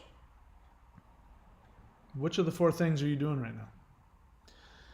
J. Ames, when I broke up with him, he went bonkers. So in order to save myself, I had to get back in and let him discard me. It worked. No, it didn't. I mean, if you're lucky that worked, great. But what you're talking about is you're just taking one slice of the cycle. That's really not what happened. What happened is that you're addicted to the cycle. And you broke up with him and he went bonkers, because that's what borderlines do. They can't tolerate. I mean, mine did the same thing. Literally days, I'm not kidding you, days before the final discard, we were on the phone and she was doing her thing. And I said, very kindly, I said, you know what, maybe we should just give up. Maybe this isn't working. No. I'll call you back in 5 minutes. No. I mean, and then literally within days, she discarded me. So, just because you're the one that broke up with him doesn't mean anything. That's how they respond. So what? I mean, I get it. Don't get me. It's no fun to be on the other end of a borderline tirade or, whatever they're doing. But so what? That's part of the deal. Either they're going to flip out or you're going to flip out. You're going to flip out if they, so what are you going to do? Instead of them getting upset because you're leaving them, you're going to then go back and then let them hurt you even worse than they did last time. It doesn't make any sense. There's nothing logical about what you've said. And you're telling me, no, the strategy works. You can get them to discard you. Well, maybe you can. And if you're lucky enough to get them to discard you, and then you use that time to do the 4 things, I'll believe that. If you said, when I broke up with him, he went bonkers, so I placated him, I knuckled under, I gave up, I went back to him, I threw myself into the toilet, I stomped all over my self-esteem, because that's what you're doing. You're making it sound like it was a strategy. No, you threw your self-esteem in the toilet. You tell yourself, I'm doing it because he's going to, break up with me, but you don't know that. You don't know that he's then going to come back and hoover you and make you feel more in love with him, and then you'll walk away, oh, I thought I was going to leave him, but I won't. You don't know. You don't know that that's what's going to happen. So you threw yourself into the toilet because you didn't want to stand up to his childish antics. And then you let him discard you. And now you're in a state in between the next hoover.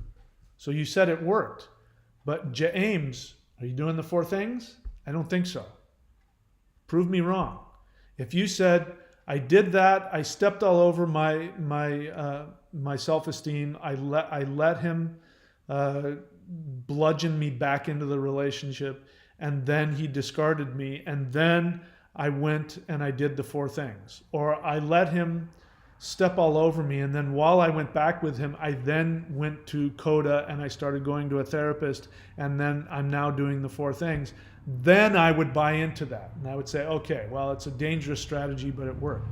I don't believe that it's going to necessarily work the way you want.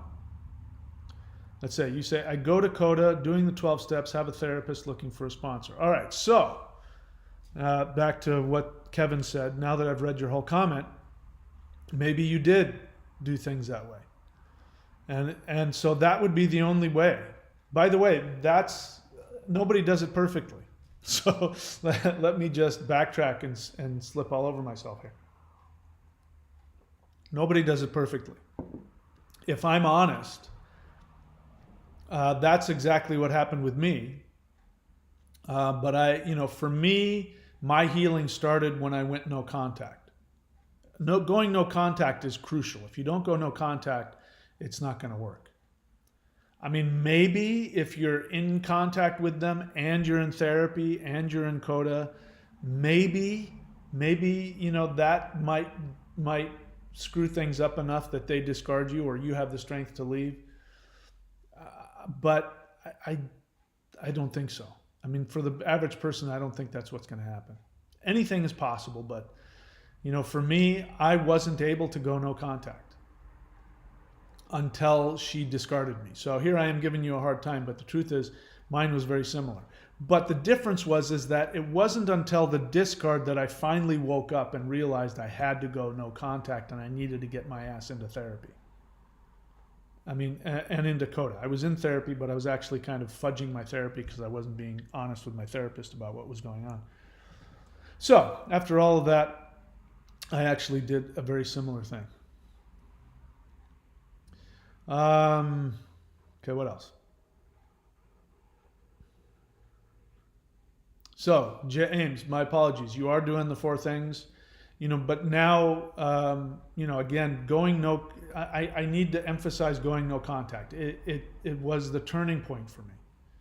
And going no contact wasn't just allowing them to discard me. I'm not saying you're doing this, but a lot of people, when they say, yeah, I'm in no contact with them, what it means is they've been discarded and they're just simply not calling them.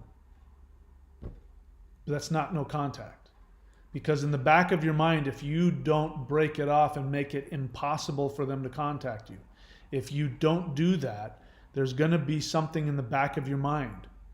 And look, I've had it. I've been no contact for, over a year and a half.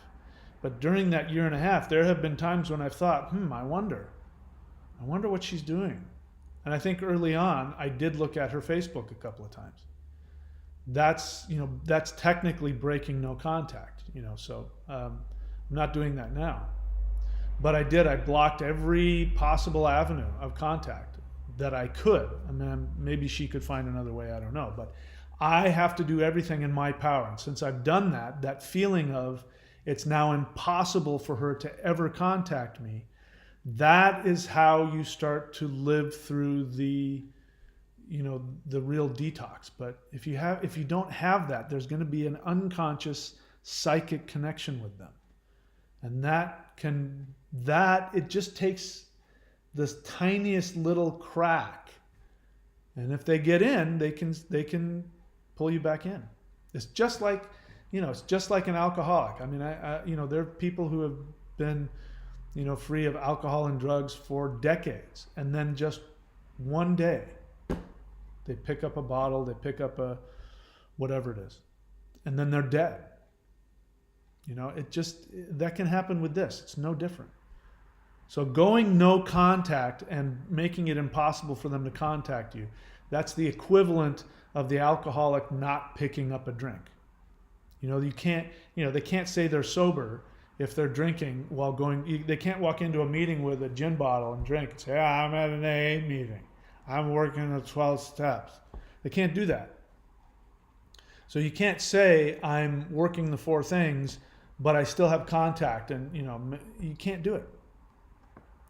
Have I beat that horse to death? Let's see what else. All right, so did I misunderstand Kevin C? Maybe I did. I don't know. We'll see. 666 is going to give me their opinion, which I didn't ask for. Says, I agree with you on more things than I disagree. Is that a passive-aggressive way of saying that you disagree with me? Listening to you and AJ is better for perspective. All right, so I know who this is. This is a fake YouTube profile. And this person is going to come in and going to try and spam us with another YouTuber. So we're going to say goodbye. Let me read the whole thing before I do it. I won't read it out loud. Let's see here. Oh, yeah. So, yeah, I know exactly who you are, and you know that I know exactly who you are, and I'm going to block you again. And just to let you know, I will block you. And it makes me wonder, how many fake profiles do you have? Seriously, get a life. Anyway, let's say goodbye to the troll who has the fake YouTube channel. Let's say goodbye to them. They're spamming their other channel and trolling us all at the same time. All right. So we're saying goodbye to that person. Let's see, did that not work? Yeah, it worked. Okay. Elvin retracted her message. That's unfortunate because I like Elvin's input. What else? Honest thought. All right, so Fernando, here's how it works. Forgive me for being a pain in the ass. Here's the 2 things I want. I want an honest question and an honest feeling. I don't care about your honest thoughts. You're welcome to have them. I'm just not interested in that. I don't think that's helpful to you. The reason why I want honest questions is because an honest question is somebody saying, I don't have the answer to this. I'm hoping you can help me with it. Maybe I can, maybe I can't. Now you're in a place of learning. You're in a place of growth. An honest feeling is good because that gets you out of what this is, wanting to throw your opinion around, when what's really going on is there's other dynamics going on. So an honest feeling is good because that's a really healing place to be. It means that you're not, jumping to a conclusion or taking an action. You're just learning to have a feeling and not judge the feeling, and knowing that feelings and actions are 2 different things. So that's why I want those 2 things. It's the best thing for you. Okay?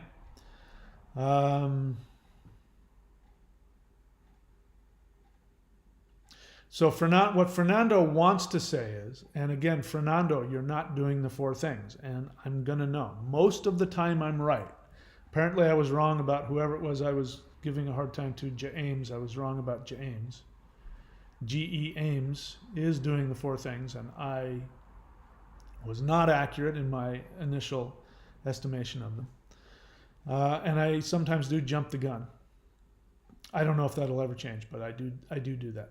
But Fernando, you're not doing the 4 things, and there's nothing you're going to say that's going to not put me in an adversarial position. I'm going to be your enemy until you do the 4 things.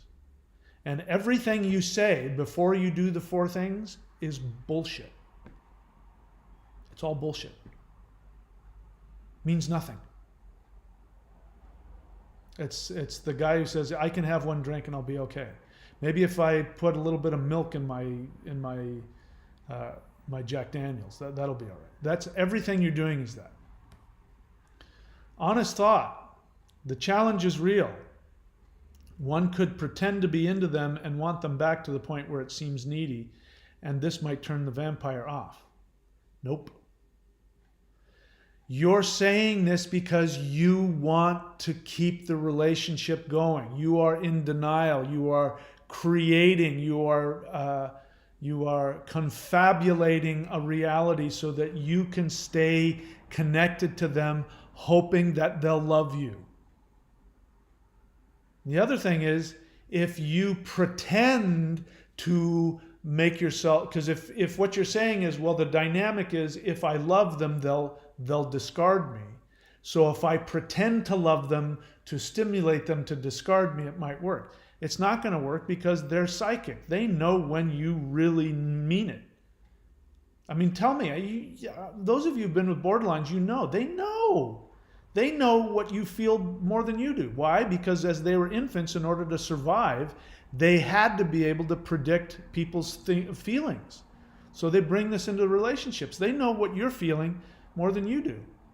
They know what you're going to say before you say it, unless they're splitting on you. If they're needy and they want you, and their focus is on, does he love me? What can I do to get him to love me? They're going to know what you're thinking and feeling long before you do. So they're going to know you're full of shit. What you're saying is, Fernando, is that you're trying to become a narcissist. Because that's what narcissists do. Narcissists who don't have empathy, who don't have positive feelings for people, that's a myth, but for all intents and purposes, they pretend to have empathy, they pretend to have love, so they can manipulate people to do what they want. And that's exactly what you just said. Don't believe me? Let me read it again. Honest thought, the challenge is real. One could pretend to be into them and want them back to the point where it seems needy. And this might turn the vampire off. So you're trying to pretend to be a narcissist. Because what a narcissist would do is a narcissist would use that to get them to split on them, so then they would manipulate that to get them in even deeper. So, Fernando, are you telling me that what you're telling me is you don't want to do the 4 things? I want to stay on your channel and I want to learn how to stay connected to the borderline as much as possible, and I want to manipulate them like a narcissist does. Well, remember, first off, you're not a narcissist, so they're going to tear you to pieces. Whatever it is whatever bullshit game you're trying to put on them, they will see it coming a mile away, and they will either out-manipulate you, or they will turn it on its head, or next thing you know, you're pretending not to need them, and then all of a sudden you really do need them. So you've lied to yourself so you can stay addicted, right? So there's nothing you're going to say, Fernando. Until you start doing the 4 things, I'm going to know it. And at some point, because this is a good one to respond to, but at some point, I'm going to get bored of this and I'm going to block you. So if you don't want me to block you, here's me manipulating you now. If you don't want me to block you, do the 4 things. Edgar Contreras Rios, question, how do I get through this cognitive dissonance? Again, let me go back to what I said earlier. When did I ever tell you that you had to get through something or get over something? The definition to enlightenment is this: have all your thoughts, all your feelings, all your impulses, no matter how pleasant or unpleasant, without judgment, and then take conscious action. So I'm never going to tell you how to get through your cognitive dissonance. I'm never going to tell you how to get over your feeling. I'm never going to tell you how to feel happy enough or powerful enough. I'm never going to do that, because you can't. I don't have that power. Nobody has the power to tell you how to do that. In fact, it's impossible. The definition of your addiction means that you can't. That you cannot do it. That you are powerless in this situation. The first step. You are powerless over your borderline. That your life has become unmanageable. You are powerless, which means that you are going to feel all of those feelings. So how do I get through this cognitive dissonance and denial of the facts of how the relationship really was? You don't. That will come. That is the result of doing the 4 things. When you've done the 4 things, while you're doing them, you will be filled with pain. You will be filled with cognitive dissonance. You will have a hard time sleeping. You will be sad. You will be lonely. You will feel empty, but you will be bulletproof as long as you're doing the work. In other words, you can have all of the feelings. The feelings are not the reality. You can be totally screwed up, but your life will objectively be getting better. This is when you're going to see your neurosis. Remember, my definition of neurosis is that you see objective reality for what it is, but you have a lot of conflict about it. Well, that conflict is going to grow, which means you're going to become more and more conscious of your cognitive dissonance, your pain, your withdrawal, your denial. You're going to start getting through all of the feelings of false, projected, transferred love, and you'll get to the repressed rage that you have towards not only your partner but your family of origin. You're going to feel worse before you feel better, but your objective life will start getting better. This is the challenge of recovery. When you're not doing that and you're in it, you are blinding yourself, just like an addict, blinds themselves from what's going on. They're okay now. I just got my fix. I'm going to be okay. Now I'm going to go get a job. I'll quit tomorrow. It'll be all right. So get over that idea. It's going to be painful. You just focus on what you're supposed to do. What is the next indicated step, as they say? You have a sponsor, you have a therapist, you call them and you say, I feel really fucked up, I feel crazy, I want to call her. And they say, I understand. Did you call the doctor? Did you brush your teeth? Did you mow the lawn? Did you take care of basic needs? Are you getting enough sleep? They're going to focus on your actions, and you're going to have to go, oh no, I didn't do that. Did you go to a meeting today? Did you share? Did you do X, Y, and Z? And then, if you have a sponsor, you'll say, I'm really screwed up. And they'll say, did you share in a meeting today? Yes. Did you write? Yes. Good. You're good. Just, don't call her today, and tomorrow is another day. Give me a call tomorrow, and we'll talk some more about your feelings. What is being an Arabic? I don't know. I'm not Arabic. So what does being an Arabic victim of BPD have to do with anything? No people favor. Can we just be a human? If you want to start, the first Arabic coda group, go ahead. But can't we just be humans here? Why don't we focus on what we share in common? Again, I don't know what you're going through. But anyway, we can all, it doesn't matter if we're Arabic or not, we can all help each other. Kevin C. question, when you've overcome and managed your codependency, that doesn't happen. That assumption, so you know how assumptions work, right? So an assumption is in order for us to have a conversation, we have to have a shared assumption. You're shoving an assumption down my throat, which I've never, ever said that. Tell me when I've ever said you've overcome your codependency. Find that me saying that phrase anywhere in the hundreds of hours of videos I've made. Find one time I've said that. I've never said that. So he asks, when you've overcome and managed your codependency, how does that manifest in new relationships? Well, since it's impossible to do that, it won't manifest in new relationships. Is there a balance between holding boundaries and having understanding and room for growth? So Kevin, what of the 4 things are you doing? Because that's a kind of a question somebody asks before they do the 4 things. When you're doing the 4 things, you have this understanding that you are powerless. You're asking me how you can control everything. You want to know ahead of time, when I'm fixed, I want to know what that looks like so that I can start planning exactly. But you don't know that. That's the whole thing. You're never going to be fixed. You're never going to have overcome your codependency. You will always have it till the day you die.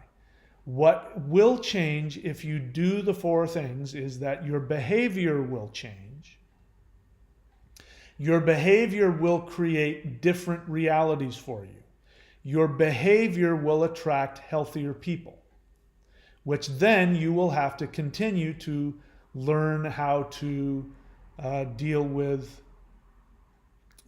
You'll have to learn how to deal with that, right? You'll have to learn how to deal with the new realities within the relationship.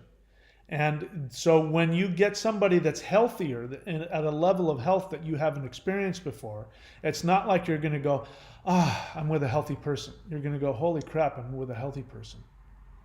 I have no idea. Somebody's actually loving me unconditionally. I want to run. I don't know how to handle this. So get rid of this whole idea that you're going to overcome anything. It doesn't work like that. This is why people don't like the 12 steps, especially people who need it.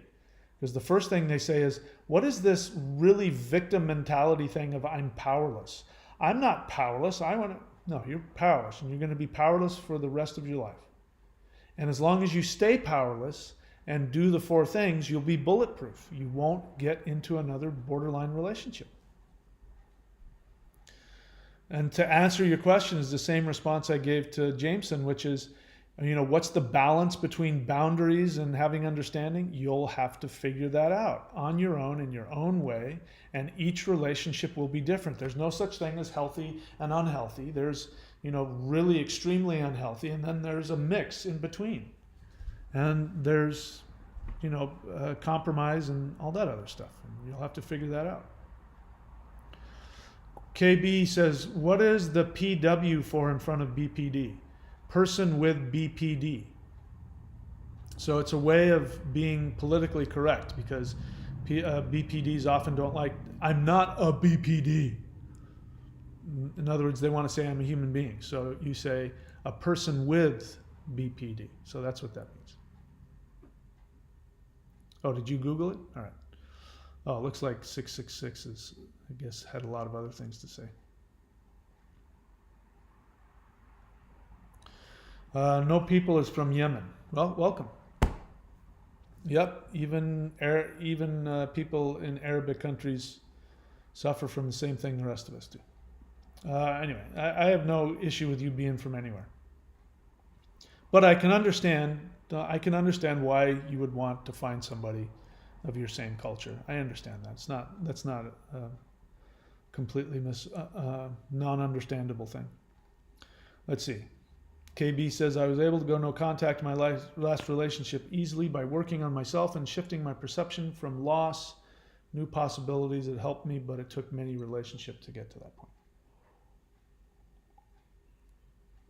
Susan Angela. They love without measure those they will soon hate without reason. All right. That's a poetic, it's kind of judgmental sounding, but I get it. So there was a borderline came on and left this whole thing, and I really wanted to get into it, but it would take a long time, and I'm kind of repeating myself, so I won't do that. Susan Angela says, I've had 2 discards in one pandemic, almost too much to bear. What effect do you think adding alcohol to the mix has on the borderline? So Susan, who gives a crap? I'm not interested in the borderline. I'm interested in you. So my response to all of the questions about what about the borderline and why do borderlines do this and my borderline says that and what's the best, my response to all of those questions, unless this is the first time you've come onto the channel, is going to be do the 4 things. If you do the 4 things, guess what? You won't suffer discards. If you do the 4 things, no matter how screwed up you are inside, no matter how needy and painful you are, you will be bulletproof and you won't be in relationships with people who will discard you. So you don't have to ask that question. And, what does alcohol and what difference does it make? By the way, this question is, the reason why you're asking me this question is because you want to have control. So again, the first step is you're powerless.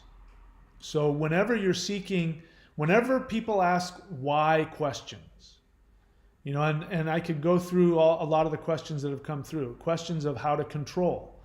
You think if you can just control things, you'll be safe. But what gets you into trouble is like quicksand. It's like if you're in quicksand, you're like, okay, if I can just figure out how this quicksand works, I can kick and get myself out of it. Maybe if I kick this way.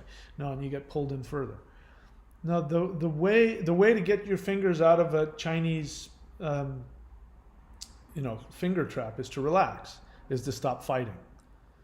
The way to get choked out, in BJJ is to struggle. The more struggle you put, the more they're going to redirect that struggle and they'll choke you out. That's how boa constrictors work.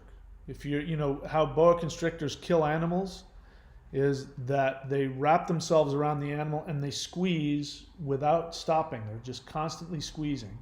And the animal has to breathe. So in order to breathe, they have to exhale. So they exhale with the instinct of them being able to breathe, but once they exhale, they get squeezed further and further and further and never get to inhale, and they suffocate. So all of your attempts to try and understand and control will ultimately result in you being worse off than you were before. I could care less what alcohol does to the borderline. That's like saying, how does insanity make, work on the insane person? I mean, I imagine it makes things worse. But what difference does it make? The only reason you're asking that question is if you're with them. If you've got no contact, whether they're drinking or not drinking, you don't care. So this tells me you're not doing the four things, right? Tell me I'm wrong. Okay, so you've gone no contact. Good for you.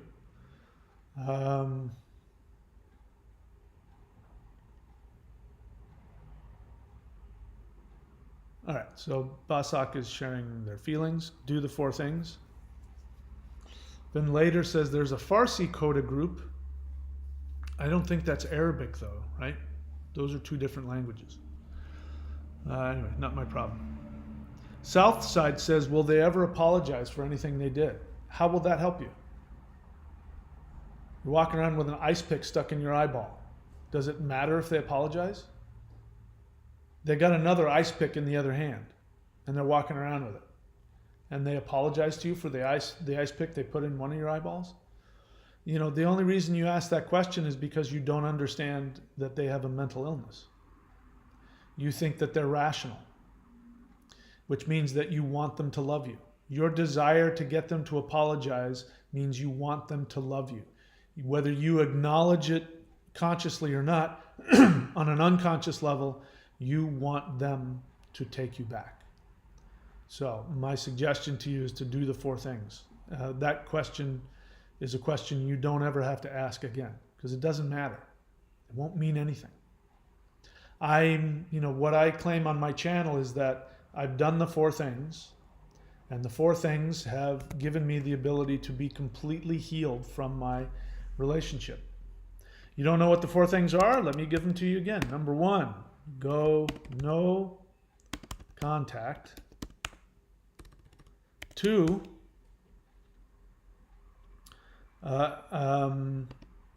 work all 12 steps of coda.org, or whichever 12-step group you want. I don't care. And with a sponsor, you have to do it with a sponsor. You can't do it alone, it won't work. Then sponsor somebody else.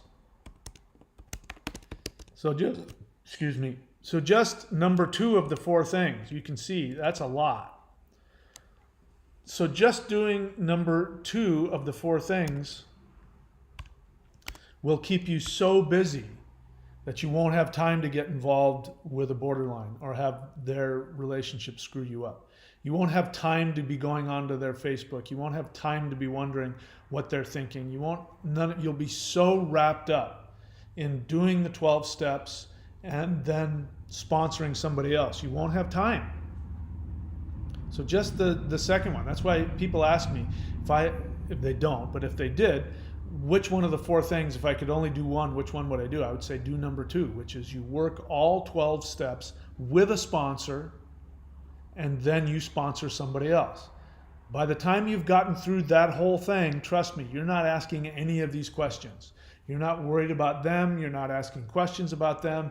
You're not, how can I get over my cognitive dissonance? You're not asking any of those questions. But you won't know it until you do it. Number 3 is to work with a therapist who understands borderline personality disorder. And then the 4th one is daily meditation, which is really just step 11. Those are the 4 things. If you want to know, when I say you've got to do the 4 things, in my experience, if you want to completely recover from your relationship to a borderline, you must do all 4 things. I'm not saying that there isn't other ways to do it. I haven't seen it. I haven't seen anybody who has completely recovered without doing the 4 things. I didn't make the 4 things up.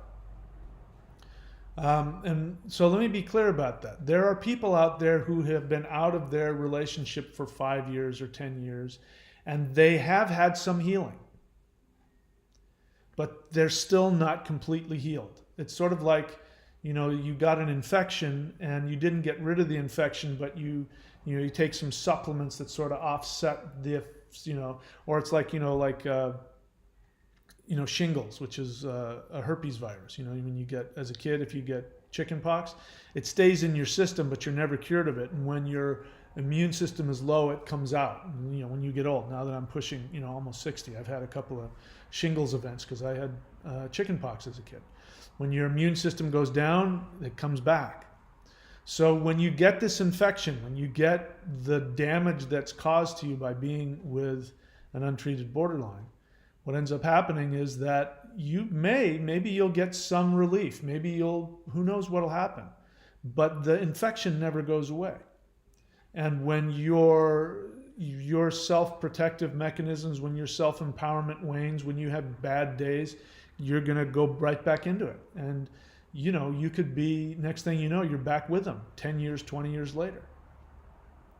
So the only way to completely heal, where you don't have any residual cognitive dissonance, any sadness, any pain, any rumination, any resentment, because those things will set you up for somebody else. Just because you're not with that borderline doesn't mean you're not going to end up. How many people on here have been with multiple borderlines and narcissists? You want to completely heal from those relationships? You want to be so healed from the damage of that relationship that when you look back on them, you have no fear, you have no anger, you have no mourning, you have no magical thinking, you don't have any questions, you have nothing but compassion and the 20/20 vision to realize that you guys didn't love each other, and that there's nothing you can do for them, and that's none of your business. Whatever they do, they're alive, they're dead, doesn't matter. Do the 4 things. That's the only way. That is a multi-spectrum antibiotic that will kill the infection. The codependence, that doesn't go away. That you're going to have to work on your family of origin issues for the rest of your life. Fernando Almaguer, I'm this close to blocking you. You're doing meditation with a lot of intention and practice. That is called masturbation. That means nothing. You have to do all 4. If you don't do all 4, you're doing nothing. And the only thing, if you did only one of the 4, if you said, I am working all 12 steps with a sponsor and I'm sharing in meetings and I'm looking forward to sponsoring somebody else, that's the only way that I would say, okay. But Fernando, I'm going to predict that the next time you comment and your comment tells me that you're justifying not doing the 4 things, I'm just going to block you. And it's just as simple as this. I'm here to help you. And you're in denial and you want to stay there and you're setting yourself up to be destroyed by your own addiction to this dysfunctional relationship. And I'm not going to co-sign that for you. And if you want to interact with me, then now that you know what to do and you're choosing not to do it, I'm just going to block you so that you don't take up the oxygen in the room from somebody else who actually does want to do the work. So we'll see. But I'm predicting the next time I interact with you is going to end up in you being blocked on my channel. And, you know, you get to keep watching and hopefully you'll do the 4 things. But we'll see. Edgar Contreras, honest feeling. I feel like you missed my question. That's not a feeling. You got my attention though. Edgar Contreras, question. I have kids with my SO, I don't know what that means, and feel stuck in this relationship and I'm afraid to tell my SO that I'm done because of their reaction. What can I do to this safely? Get a lawyer. So look, it's bad enough people get involved with borderlines. I mean, that's sad and it's, you know, but when I say you go no contact, I can say it, you know, like with Edgar, you know, I'm sort of half-assed about it and I threatened to block him. But you have a kid. So here's a whole different reality. You have kids, you have more than one. You chose not to have one, but multiple children with somebody that you know now has a destructive mental illness. And the fastest way to create a narcissist or a borderline is to have them raised by a borderline mother or father. That's the fastest way. So you are now possibly creating more than one borderline and releasing them onto the planet. So this is no longer about, you know, me indulging you and, you know, going back and forth in a relationship and should I go no contact and me cavalierly telling you to do the 4 things. Now we've got this whole other thing where you need to take full responsibility for what you know now, which is that you chose to have kids with somebody you know now is dysfunctional and potentially destructive. So my response to your question is to get a lawyer and to only have contact with your ex through your lawyer and do everything in your power to get custody of those kids. Because the damage is very real and it's pretty much assured, and it's really now, you know, what kind of damage control you can do. And to get wrapped up in your own narcissism about it's really complicated and I don't want to go, you're missing the point. There's how many? 2 or more innocent little people who are being chopped to pieces. So my response to you is get a lawyer, only interact with her through your lawyer and do everything in your power to get full custody while you seek out therapy. And those kids are going to need therapy. They're going to need a dad who isn't addicted to a borderline. They're going to need a dad who is empowered and is healing themselves and is an example to them with his life on what they're going to have to do, because they will have to face their own demons later simply because of the reality that you've described. All right, so I say that with as much love and compassion as I can, but there are 2 innocent kids in here.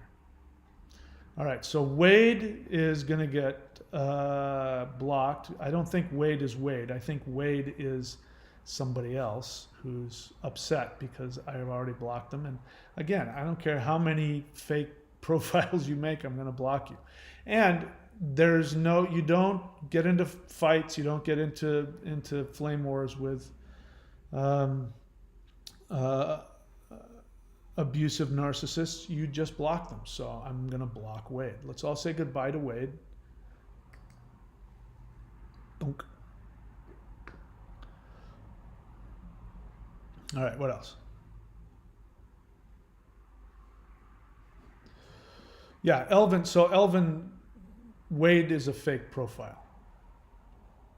I think you can figure out who I'm talking about. Wade is a fake profile. So was 666. 666 was a fake profile. All right. No other questions? All right. So that's the significant other. Thank you. I didn't know what SO was. Yeah. All right. So Edgar anyway, I hope you can hear what I said. I hope you don't take it personally. I hope you don't feel attacked. But, you know, the reality is, regardless of how I feel, take all the fire out of it, regardless of how I feel, regardless of how you feel, there's more than one child who has already been victimized by being the child of an untreated borderline. It's tragic. And you need to now step up. You've got to go into overdrive. If everybody else can sit on their hands and can whine and complain and they can put one toe in the four things and one out, you don't have that option, because if the longer that you wait to not do this, the more damage will be done to your children. And you will be co-responsible for that. All right? So I wish you all the best, and I hope your kids, you know, I wish them happiness and love as well. So get your ass to a lawyer, get full custody, and only interact through the lawyer. The lawyers are expensive. Somebody said lawyers are expensive. And so you chose to have unprotected sex more than once with somebody you now know has a mental illness, and lawyers are expensive? That's what happens. I mean, there's a reason I don't have kids. I mean, there's a huge responsibility. You know, I can say that, oh man, you know, having kids is expensive, so I'm not going to have them. But having kids, you know, you don't. When people have kids, they have no idea what they're opening themselves up to. Your life is over as you know it, as you knew it. Your whole life is about making sure these little people have what they need, and not having enough money to take care of them is not a good excuse. I know you haven't said that. Other people have. And I just find it so, anyway, sad. It ends up being sad for the child. Anyway, I wish you all the best. I hope things work out for you. All right, so that's it for me. We're done for today. Yeah, take care of yourselves. If you want to, you can click the join button and learn more about what I did to heal myself from that relationship. And hopefully you can have that same thing too. All right, I'm babbling, so I'm going to say goodbye. All right, guys, take care of yourselves. I'll see you next time.